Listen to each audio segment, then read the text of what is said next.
అలసిన వానికి ఓరడించు మాటలు. సహోదరుడు భక్తి సింగ్ గారి పరిచర్య నుండి సేకరించిన అనుదిన ధ్యానములు. ఏప్రిల్ 15. ప్రభువా, ప్రార్థన చేయ నేర్పుము. లూకాసు వార్త 11:1. దేవుని వాక్యమునందు బలమైన విశ్వాసం కలిగి ఆయన వాగ్దానములు పొందుట అన్నది ఒక గొప్ప ఆత్మీయ ఆయుధం. ఆ విధంగా ఆది సంఘము ప్రార్థించెను. అపొస్తలుల కార్యములు 4:23-31. వారు భయము సంశయము లేకుండా దేవుని వాక్యమునందు దేవుడు తన ప్రజలకిచ్చిన వాగ్దానములందు బలమైన విశ్వాసం కలిగి ప్రార్థించిరి.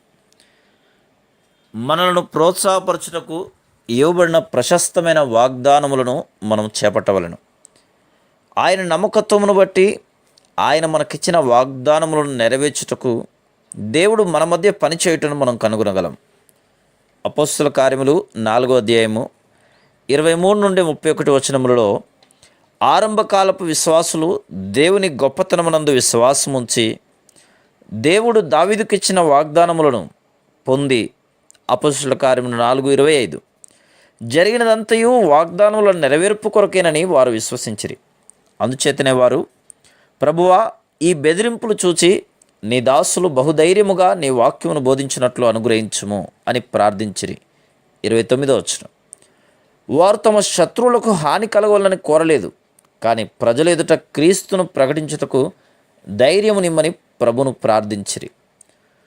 ప్రజలు వ్యతిరేకించినప్పుడు మనం కక్ష సాధించవలనని ఆలోచించరాదు, కానీ వర్తమానం అందించుటకు ధైర్యమును కోరుకొనవలను.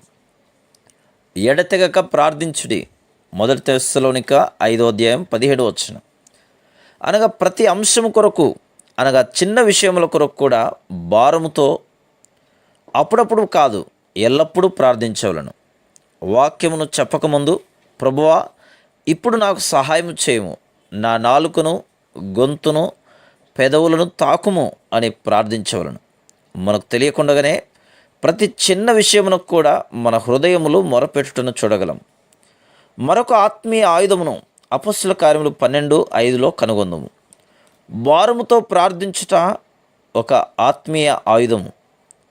అవసరతను బట్టి ప్రార్థించుట కాదు, కానీ భారముతో, ప్రసవ వేదనతో ప్రార్థించుట. శ్రమపడుచున్న వారి కొరకు, రోగుల కొరకు హృదయ వేదనతో ప్రార్థించవలసిన సమయములు కలవు. అదేవిధంగా అపొస్తలుల కార్యములు 13:2 వారు ప్రభువును సేవించుచు ఉపవాసం చేయుచుండగా పరిశుద్ధాత్మ, నేను బర్నబాను, సౌలును పిలిచిన పని కొరకు వారిని నాకు ప్రత్యేకపరచుడి అని చెప్పాను. వారి యొక్క భవిష్యత్తు పరిచర్య కొరకు ప్రభు యొక్క ప్రణాళికను, చిత్తమును తెలుసుకొనుటకు వారు కలిసి ప్రార్థించిరి. ఇది చాలా ప్రాముఖ్యమైన విషయం. దేవుడు స్పష్టముగా మాట్లాడు వరకు ప్రార్థించిరి. మన వ్యక్తిగత విషయముల కొరకు, పరిచర్య కొరకు మనం బాధతో, భారముతో దేవుని స్వరం విను వరకు ప్రార్థించవలను.